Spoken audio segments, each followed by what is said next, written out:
É, pessoal, hoje temos novidades da DC e, na verdade, são informações, rumores envolvendo novos projetos que supostamente estão sendo planejados pelo James Gunn. E olha, essa lista aqui tá simplesmente boa demais pra ser verdade. Pô, porque aqui, ó, Jovens Titãs. Ah, Jovens Titãs. Estão deixando a gente ficar iludido. Ah, estão deixando. Então, nesse vídeo, a gente vai passar limpo todos esses rumores, ver quais são confiáveis, quais não são confiáveis. E também vamos falar da situação da bilheteria do Aquaman, porque a situação não tá nada boa para a bilheteria do Aquaman. Muito bem, tem muito assunto pra gente falar no vídeo de hoje. Roda a abertura e vamos lá!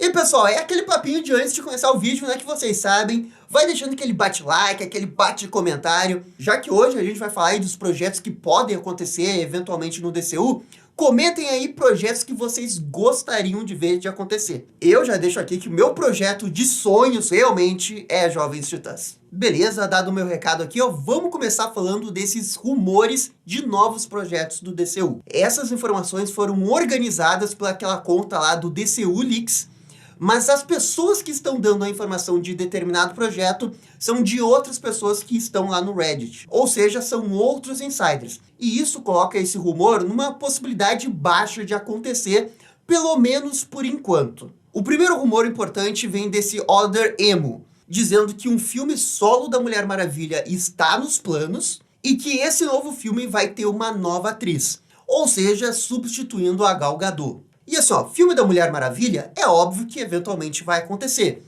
É a Trindade, não tem como a Trindade ficar muito tempo sem filme, né, do DCU. Nesse ponto não é muito difícil de adivinhar isso. Agora, o importante dessa informação é eles dizerem, né, que vai ter uma nova atriz. E olha, eu já tô dizendo aqui há vários meses que tem que substituir a Gal Gadot. Não dá pra continuar com ela, porque ela foi escolhida pelo Snyder. A Gal Gadot, por mais que o filme dela tenha dado bastante dinheiro pra um filme da DC solo, mas a verdade é que não tem clima pra ela continuar, principalmente porque a grande maioria das pessoas não gosta de Mulher Maravilha 84, e todos os filmes desse ano transformaram a Mulher Maravilha Gal Gadot numa piada, né? Os cameos dela, infelizmente, não funcionaram, assim como o pessoal estava esperando que fosse funcionar. Mas eu acho que o mais importante disso tudo é que a Gal Gadot representa o antigo regime da DC. Já vai mudar o Superman, já vai mudar o Batman.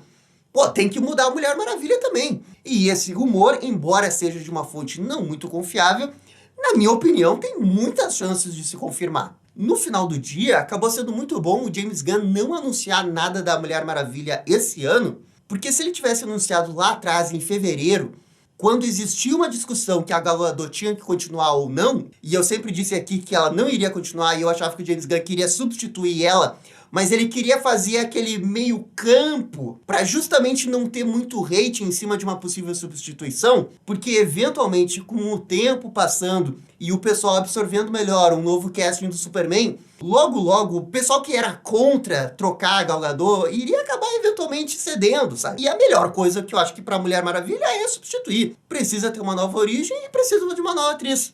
Ponto. E quando o filme da Mulher Maravilha for anunciado, não vai ter esse estresse de, mas vai manter Gal Gadot, não vai manter. A maioria vai querer uma nova atriz, pode ter certeza. Então vejam como que o James Gunn acabou articulando muito bem esse meio campo para que ele, quando supostamente for substituir a Gal Gadot, não seja criticado com isso. No final, não anunciar um filme da Mulher Maravilha esse ano acabou sendo bom para ele. Muito embora todo mundo concorde que já deveria ter sido anunciado o filme da Mulher Maravilha. Mas logo logo vou anunciar, isso eu tenho certeza. Beleza, o próximo projeto que estão discutindo do mesmo insider rumor é o filme do Átomo. E olha, sendo bem sincero, eu acho muito improvável que realmente vá acontecer um filme do Átomo. E eu acho isso por diversos motivos, sabe? Os poderes do Átomo são muito parecidos com o do Homem-Formiga. O Homem-Formiga teve 3 filmes e nenhum realmente teve uma super bilheteria. A DC tem muitos outros personagens tão ou mais interessantes do que o Átomo, seja o Ray Palmer ou o Ryan Choi. Porque assim, ó, ninguém questiona que dá pra fazer um filme super bem feito do Átomo, com efeitos especiais muito bons, e mais ainda, colocar o Edgar Wright pra dirigir, o que seria muito, muito engraçado e altamente provocador com a Marvel. Eu adoraria ver isso. Mas a verdade é que um filme do Átomo, no contexto atual com os filmes de super-heróis, ele é um filme altamente inviável, sabe? Vai gastar uns 100 milhões pra fazer o filme do Atom e vai buscar a bilheteria depois, sabe? Eu não sei, se é pra apostar pra fazer um filme de super-herói, dá pra encontrar um outro super-herói, né? Sei lá, Super Choque. Acho o Super Choque 10 vezes mais legal que o Atom. Se é pra gastar 60, 80, 90, 100 milhões de dólares num projeto que é pra ser arriscado, faz o Super Choque. Mas claro, isso aqui também é só uma opinião. O outro rumor envolve uma série da Mulher Gavião e do Gavião Negro. Ok, aqui tá um projeto que, na minha opinião, é bem interessante, porque a Mulher Gavião já tá escalada. A Isabella Merced lá pro Superman Legacy. Esse é um personagem que já existe, que a gente sabe que vai aparecer no DCU. Você depois levar essa personagem pra uma série da HBO, introduzir o Gavião Negro, e aí, numa série, faz sentido você trabalhar com eles. Porque é aquela coisa, um filme com dois personagens que assim não são tão conhecidos, seria um pouco arriscado. Mas numa série, você usa para desenvolver eles. Essa é uma série que tem um potencial legal de acontecer.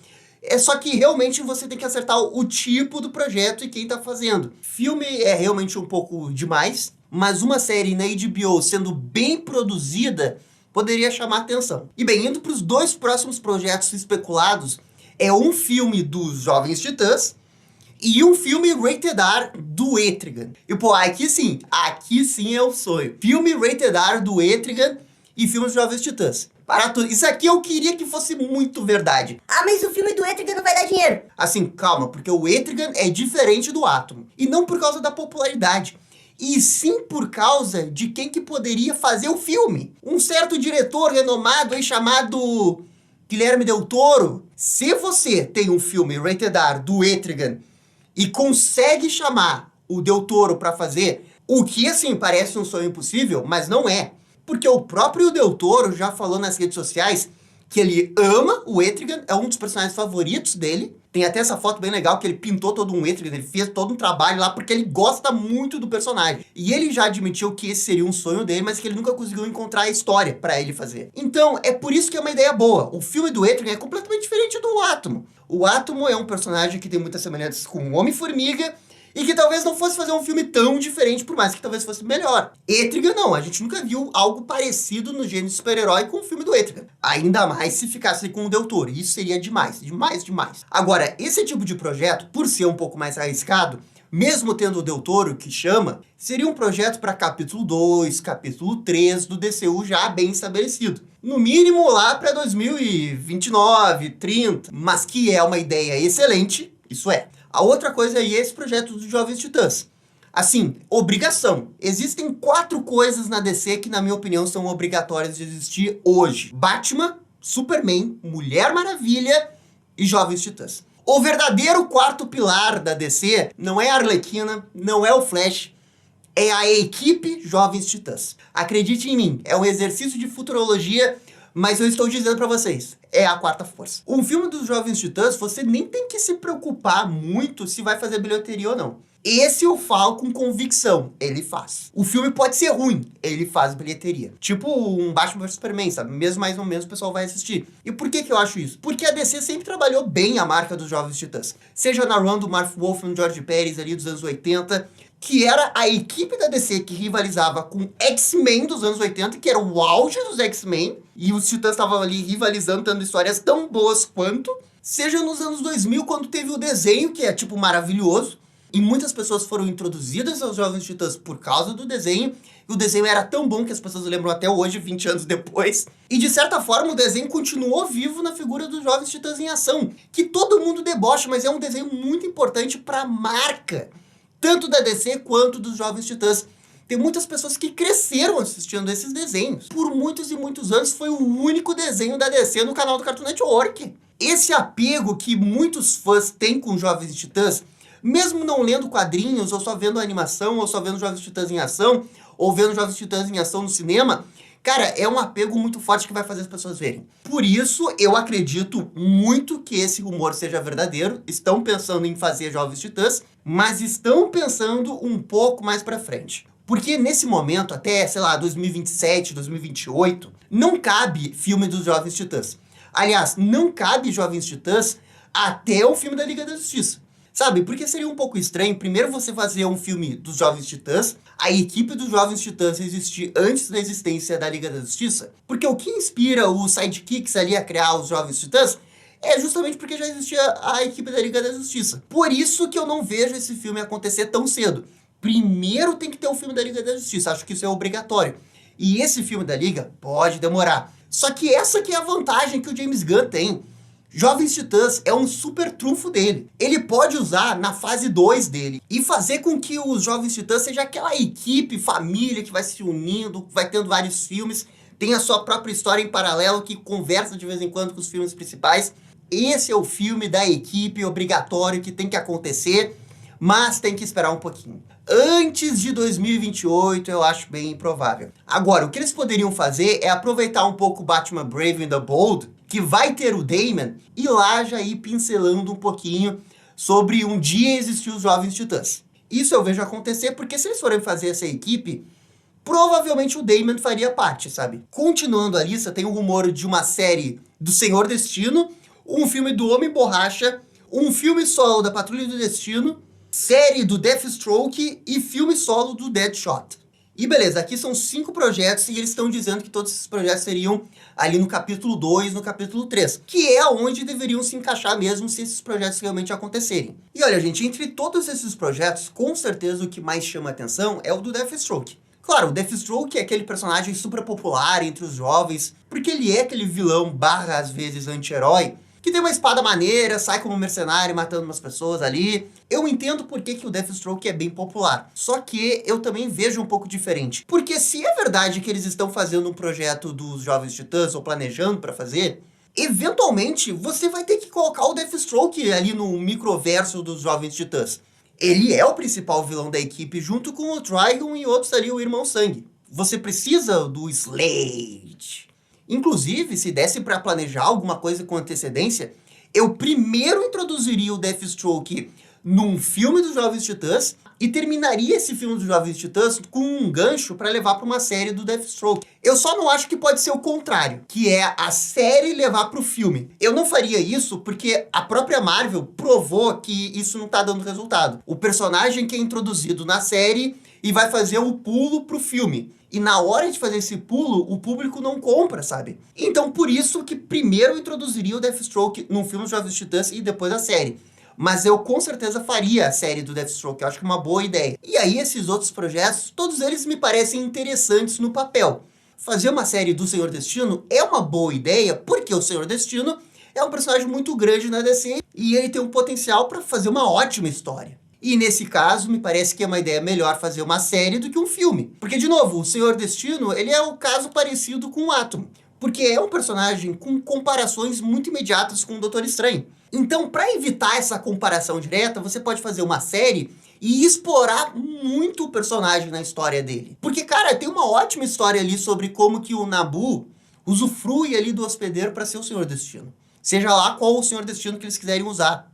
Por isso que eu vejo como uma boa ideia, só que só em série. E os últimos 3 filmes, né, seriam filmes solos do Homem Plástico, Patrulha do Destino e do Pistoleiro. E assim, ó, esses são 3 projetos que na teoria parecem ser legais, principalmente um filme da Patrulha do Destino, só que ao mesmo tempo a Patrulha do Destino acabou de ter uma série que é excelente e ninguém assistiu, né? O Homem Borracha, ele também entra naquele personagem que não é tão conhecido assim, e ele com certeza teria um filme de comédia. E a gente sabe como é que tá a relação do público com filme de super-herói que é meio comédia. O público meio que passou a mensagem que recentemente não quer filme comédia de super-herói. Mostrou ali com Shazam, mostrou com Marvels.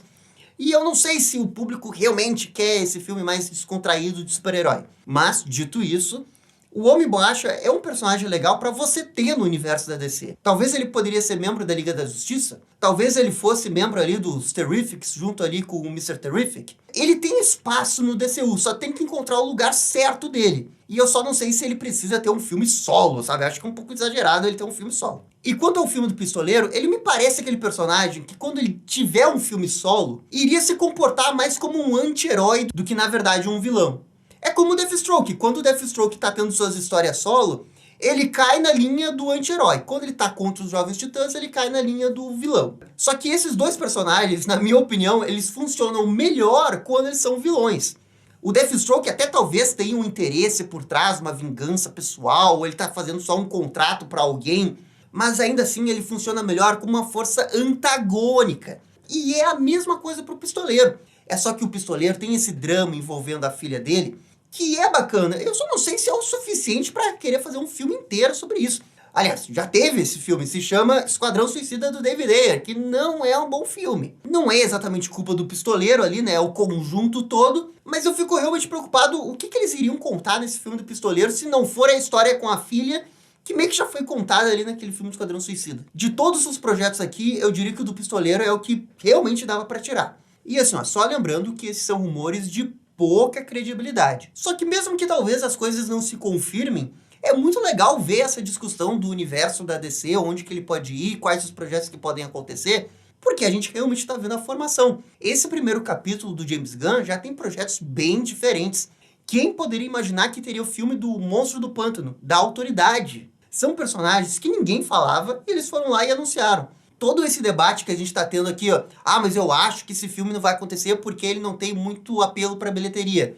Talvez esse debate aconteça lá dentro, mas talvez primeiro eles estejam pensando na história e depois eles vão ver a questão da bilheteria quando o filme sair. De um jeito ou de outro, um filme da Mulher Maravilha com uma nova atriz, com certeza vai ter. Um filme dos Jovens Titãs, eventualmente vai ter. Um projeto do Deathstroke, eu também acho muito difícil não acontecer em algum momento. E o filme do Etrigan, Rated R, com Guilherme Del Toro, esse sim seria demais. Mas beleza, esses são os rumores, e agora vamos para a próxima notícia, que envolve o James Gunn, porque ele confirmou nesse final de semana que ele passou o Dia de Ação de Graças lá dos Estados Unidos, escrevendo o roteiro para Pacificador temporada 2. E ele também confirmou que a série vai se encaixar com o DCU dele. Essa é uma afirmação que o James Gunn vem fazendo ao longo do ano. Não é a primeira vez que ele fala isso, mas isso acontece porque tem muitas pessoas se questionando como que a série do Pacificador se liga com o universo que ele está criando. Qual que é a relação? Até porque a gente tem lá a Liga da Justiça que aparece no cameo no final da temporada. Será que o James Gunn se arrepende um pouco de fazer aquela cena? Porque se não tivesse aquela cena, talvez fosse bem mais fácil de colocar a série do Pacificador dentro do DCU. Mas a questão é que todo mundo pergunta e o James Gunn sempre responde: vai fazer parte. E ele uma vez até disse que a série iria responder algumas perguntas que o pessoal tem. E isso vai acabar tornando a série do Pacificador muito importante. Até porque é o arquiteto do DCU escrevendo a segunda temporada para uma série que ele mesmo criou. Eu espero que ele dê as respostas. Eu, Gabriel, tenho minhas dúvidas se realmente precisava ter essa segunda temporada do Pacificador. A primeira temporada já é muito boa, uma ótima construção de personagem, desenvolvimento e tudo mais. É um negócio tão bom, tão fora de série, que talvez fosse melhor deixar na primeira temporada só, sabe? E aí, sem ter Pacificador para se preocupar com o universo do DCU, você poderia até pegar o ator, o John Cena, e fazer com que ele virasse um outro personagem no novo DCU. Eu acho que os ganhos seriam bem melhores do que ter uma segunda temporada. Mas enfim, o James Gunn vai fazer a segunda temporada, vai ter conexão, vão explicar o que está acontecendo, e o negócio agora é torcer realmente que a segunda temporada do Pacificador seja tão boa quanto a primeira.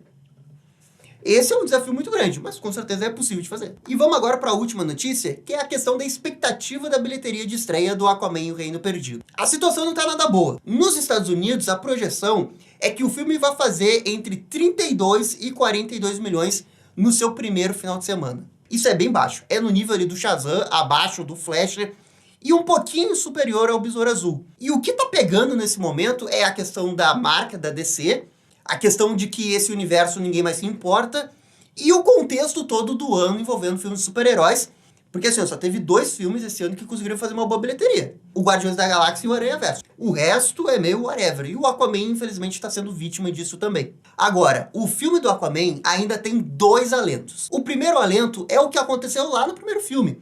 A bilheteria de estreia do Aquaman 1, 2019, não foi grande coisa. Pra época ali de 2018, era pouco uma estreia de 60 milhões. E agora a gente vai ter uma sequência que também vai fazer uma estreia pequena. O ponto do Aquaman 1 ter feito tanto dinheiro foi o longo prazo, o fato dele não ter concorrência por 2, 3 meses e o fator da China. Porque se você tira a China ali, cara, esse filme vai fazer 700, 600 milhões. Por isso, mesmo que talvez o filme estreie mal, e eu acho que isso vai acontecer, ele vai estrear mal, não tem o que fazer, ele tá nessa nova realidade de 30, 40, 50 milhões e dificilmente ele vai sair disso. E isso daqui ninguém muda, essa é a nova realidade dos filmes de super-heróis, onde não se tem uma expectativa muito grande.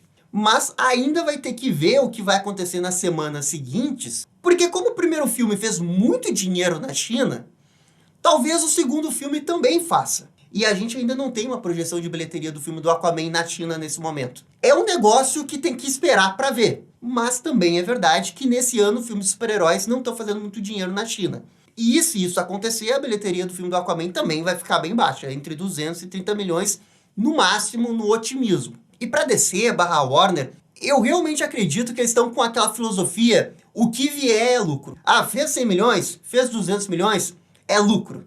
Entre aspas, né, porque 200 milhões não deve pagar o filme. E a verdade é que, infelizmente, não importa mais. Esse universo aí tá morto, não vai mais acontecer nada com ele. Nesse momento, o pessoal tá mais na expectativa de ver o Jason Momoa como Lobo do que como Aquaman de novo, sabe? Esse que é o paradoxo do negócio, sabe? É um negócio inacreditável. Mas é verdade. Mas essa que é a situação do filme do Aquaman. Existe uma grande possibilidade de flopar, deve flopar, só que a verdade é que provavelmente a Warner não se importe tanto assim que vai flopar, porque ela já tá naquele momento que já aceitou toda a derrota e qualquer coisa que vier vai ser bom, e os fãs da DC só querem realmente saber do Superman Legacy. Claro, não é que eles não queiram ver o filme do Aquaman, querem, mas a verdadeira expectativa tá lá pra 2025, toda a cabeça já tá lá pra 2025. E aqui a gente entra nas metáforas do futebol. Sabe quando um time ganha uma Libertadores e ele se classifica para o Mundial de Clubes? Só que até chegar ao Mundial de Clubes tem que ficar disputando o Campeonato Brasileiro e daí a torcida fica meio whatever, se ganha, não ganha. Tem que jogar o suficiente para fazer os pontos para não cair e tá bom demais. Mas se perder esse jogo aqui, o outro jogo acolá, não faz muita diferença, sabe? É isso, tá todo mundo esperando o Mundial de Clubes, que na verdade é o Superman Legacy. Infelizmente, ainda falta muito. Mas enfim, gente, essas são as novidades da DC de hoje. Por favor, comentem aqui embaixo. E no mais, é isso daí. Muito obrigado e dá-lhe DC. E esse foi o vídeo com as novidades da DC. E aí, gostaram, não gostaram? Deixem suas opiniões nos comentários. E se curtiram o vídeo, deixe aquele joinha e inscreva-se no canal para ficar sabendo absolutamente tudo sobre Batman. Obrigado, gente, e até a próxima. Tchau, tchau.